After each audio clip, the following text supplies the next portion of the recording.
Very much. Thank you. Thank you.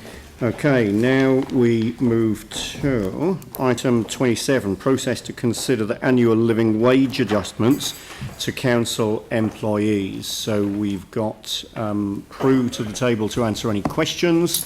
Mike. I'm taking questions at the moment. Are there any questions? Okay. So there are no questions? So, Mike, you're happy to move the recommendation. Phil, you're happy to second. Okay, that's great. Is there any debate on this?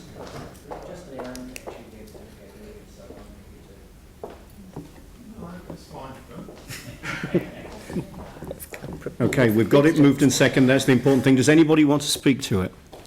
So I'll put the Oh, Phil, you do. Thank you. Look, I'm glad that we can progress this. I do want to say that I'm really pleased to see in the report that, in fact, this is really positive and constructive. I think it's taken a huge amount of time, like the whole time I've been on council, to actually get to this point.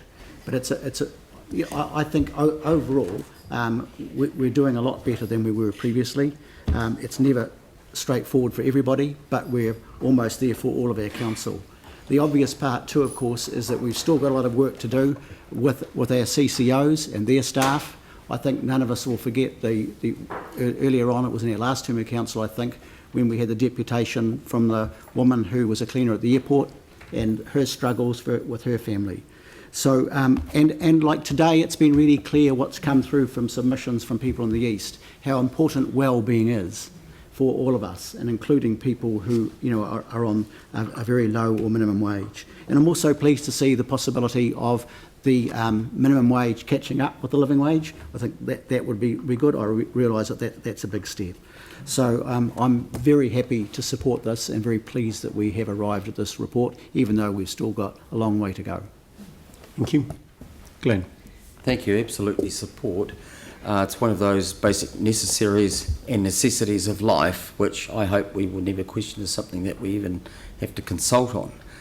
Phil's alluded in the past in debate to Norman Kirk, his words, someone to love, somewhere to live, somewhere to work, and something to hope for.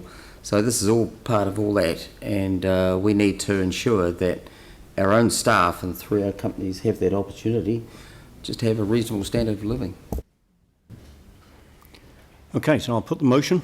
All those in favour say aye. Aye. Against?